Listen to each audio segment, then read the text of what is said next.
नमस्कार प्यारे बच्चों, स्वागत है आपका हमारे चैनल एडुविला पॉइंट पे। चलिए बच्चे स्टार्ट करते हैं।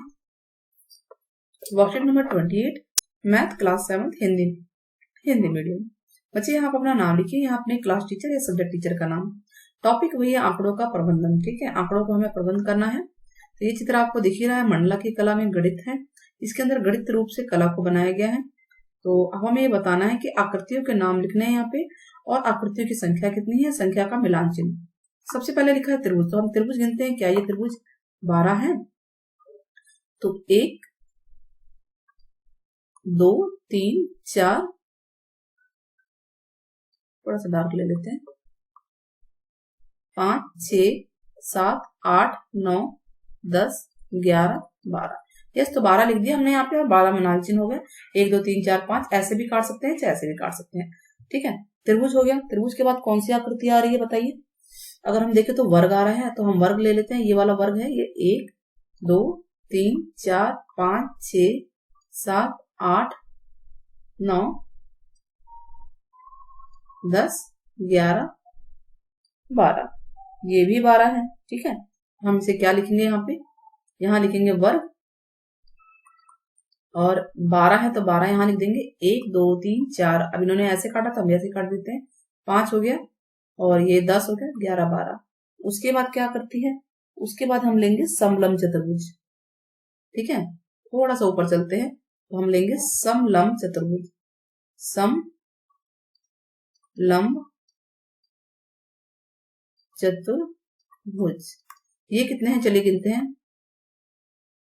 1 2 3 4 5 6 7 8 9 10 11 12। ध्यान से देख रहे हैं ना आप लोग? ये भी 12 है। समलंब भी होता है, दो रेखाएं समांतर होती हैं, तो ये भी 12 है। हमने इसे 12 लिख दिया। और 1 2 3 4 5 6 7 8 9 10 11 12। ठीक है, इसके बाद अगला देखते हैं। अगला क्या है? अगला है, देखिए, समांतर चतुर्भुज। तो समांतर चतुर्भुज कितने हैं वो हमें लिखना है यहाँ पे। तो हम यहाँ लिखेंगे समांतर चतुर्भुज। तो समांतर गिनना शुरू करें तो ये बाहर वाले गिन लेते हैं। 1 2 3 4 5 6 7 8 9 10 11 12, तो ये हो गए। देखिए ये भी समांतर चतुर्भुज है, आपको दिख रहा होगा, ये समांतर चतुर्भुज है। तो 13 14 12, इसको भी गिन लेते हैं। 1 2 3 4 5 6 7 8 9 10 11 12, तो ये 12 और 12 24 हो चुके हैं। अच्छा, अंदर भी ऐसे आकृति है। 1 2 3 4 5 6 7 8 9 10 11 12, तो ये हो गए 12 हो गए। 12 12 12 कितना हुआ बच्चों? 36 हो गया। टोटल ये 36 होंगे। तो आप यहाँ पे 36 लिख देंगे। 36 हो गया, और यहाँ पे उतने ही डंडे होने चाहिए। तो 1 2 3 4 5 ये हो गया। 1 2 3 4 5 1 2 3 4 5 2 3 4 5 1 2 3 4 5 1 2 3 4 5 1 2 3 4 5 1 2 3 4 5 6 7, 5 से 35 हो गया ना, और 1 36। देखिए 7 बार ये बने हैं, 5 5 करिए। आप कह रहे हैं आंकड़ों को आरोही क्रम में लिखो, तो आरोही क्रम में क्या होगा? छोटे से बड़े क्रम में जाना। तो 12 12 12 3 बार है, उसके बाद 36 है। फिर सबसे अधिक बार आने वाली संख्या क्या है? सबसे अधिक बार क्या आई है बताइए? आप खुद बताएंगे सबसे अधिक बार कौन सी संख्या आई है?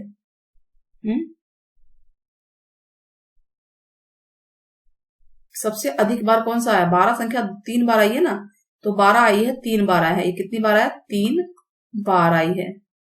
ये 3 बार आए हैं। उस आकृति का नाम लिखो जिसकी संख्या सबसे अधिक है। वो आकृति कौन सी है? वो आकृति है समांतर चतुर्भुज। तो हम उसका नाम लिखेंगे समांतर चतुर्भुज, जो कि सबसे ज्यादा है। चतुर्भुज लिख लीजिएगा। उस आकृति का नाम लिखना है जिसकी संख्या सबसे कम है। तो सबसे कम क्या है? देखिए सबसे कम तो त्रिभुज भी है, वर्ग भी है, समलंब भी है, तो तीनों ही लिख लेंगे। त्रिभुज भी है, तो आप लिखेंगे त्रिभुज, ये भी सबसे कम है। वर्ग और समलंब चतुर्भुज। ठीक है, सारणी में दिए गए आंकड़ों का परिसर ज्ञात करना। परिसर कैसे ज्ञात करते हैं? सबसे ज्यादा में से सबसे कम को माइनस कर दिया जाता है। तो सबसे ज्यादा तो 36 है और कम 12 है, तो ये आ गया 24 आंसर। तो ये पहले 5 क्वेश्चन हो गए। ठीक है, अब पढ़ाई में देखिए क्या है, आओ करो, आओ और अभ्यास करें। पढ़ाई में व्यतीत किए गए ऑनलाइन समय घंटे को पूरा सप्ताह का औसत किस प्रकार ज्ञात करेंगे। आपको ये देखना है कि मतलब आपने ऑनलाइन क्लास का कितना औसत निकालना है, तो आपको इस तरह से क्वेश्चन को कर लेना है।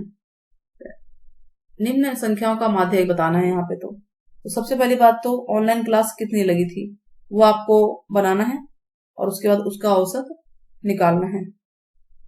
तो ये तो आंकड़े आपको खुद लेने पड़ेंगे कि आंकड़े क्या थे। तो ऑनलाइन क्लास में आपको इसको करना क्या है, इसको हम बता देते हैं। इस तरह से आप लिखेंगे मंडे ट्यूसडे वेडनेसडे, सोमवार मंगलवार से लिखते हैं। ठीक है, यहाँ पे दिन लिख लेना। दिन क्या होगा, सोमवार मंगलवार। ठीक वैसे ही अब क्या होगा, बुधवार वीरवार शुक्रवार और शनिवार। इतवार तो होगा नहीं ना, 6 दिन तो होता ही है। ठीक है, ये तो हो गया दिन। उसके बाद घंटे, कितने घंटे लगाए आपने, कितने घंटे दिए ऑनलाइन क्लास में। ऑनलाइन क्लास तो ये तो आपकी मर्जी है, आप कितने भी घंटे दिखा सकते हैं। जैसे कि सोमवार को कितने घंटे आपने, क्या क्वेश्चन क्या है ध्यान से देखिए। क्वेश्चन क्या है कि आप पढ़ाई के में व्यतीत किए गए ऑनलाइन घंटों का पूरे सप्ताह का औसत किस प्रकार ज्ञात करेंगे, है ना। तो घंटे आपने क्या दिए होंगे, सोमवार को क्या पढ़ाई हुई होगी, मंगल को कितने घंटे हुई है, बुध को कितने घंटे। तो ये घंटे जितना भी आपने पढ़ा, जैसे 4 3 5 घंटे पढ़े, एक दिन 3 घंटे पढ़े, एक दिन 4 पढ़े, एक दिन 4 घंटे पढ़े, तो इसका औसत निकाल लेंगे जोड़ के और 6 से भाग कर देंगे। तो आप इसको औसत बड़े आराम से निकाल सकते हैं। तो औसत निकाल लीजिएगा यहाँ पे। ठीक है, इसको जोड़ के और औसत को निकाल लेना है। तो ये जरूर नहीं कि मेरे ही आंकड़े हों, ये आंकड़े आप कुछ भी ले सकते हैं। ठीक है, जोड़ के और 6 से भाग दे देना है। तो आई होप आपको समझ में आ गया होगा। तो मान लीजिए मैं इसको क्वेश्चन नंबर 1 का नाम दे दूं, क्योंकि क्वेश्चन तो दिया नहीं हुआ है। इसको क्वेश्चन नंबर 2 का नाम दे देते हैं और इसको क्वेश्चन नंबर 3 का नाम दे देते हैं। तो क्वेश्चन नंबर 2 का ये आंसर हो जाएगा, है ना। क्वेश्चन नंबर 2 का आंसर आप लोग बना लेंगे, ये घंटे अपने हिसाब से लिखने हैं।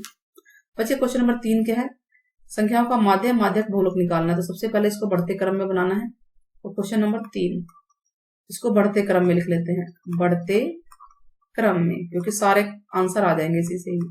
सब आएगा 2 2 3 3 2 बार है, फिर 5 है, देखो 2 2 3 3 हो गया, फिर 5 है, फिर 6 है, फिर 7 है।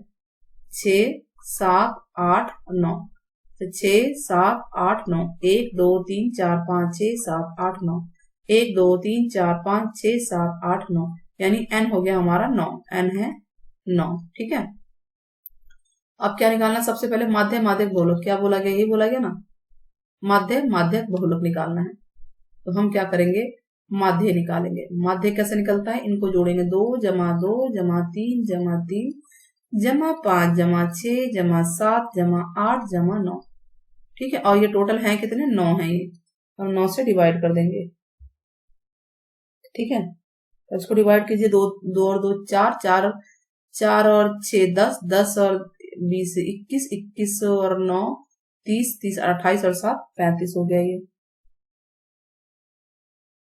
नहीं 30 38 और 7 45 45 हो गया ये, है ना।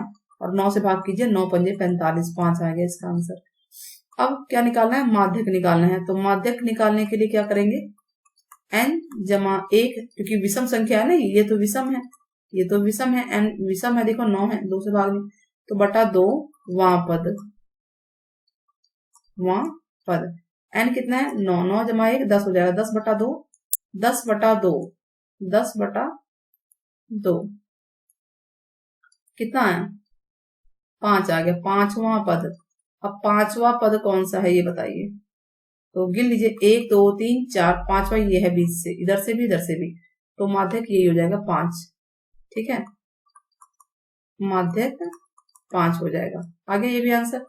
उसके बाद क्या करा, बहुलक निकाल। बहुलक जो संख्या सबसे ज्यादा बार होती है, तो 2 और 3 दोनों ही 2 2 बार है, तो यही बहुलक है।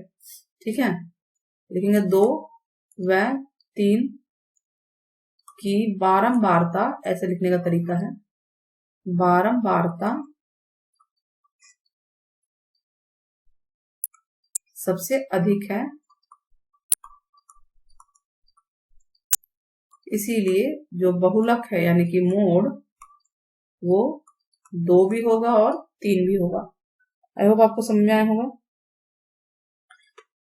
तो नेक्स्ट क्वेश्चन देखते हैं। नेक्स्ट क्वेश्चन में देखिए कुछ क्वेश्चन, क्या माध्य दिए गए आंकड़ों में से एक संख्या होती है? क्या दिए गए आंकड़ों में से माध्य एक संख्या? जरूरी नहीं है, नहीं।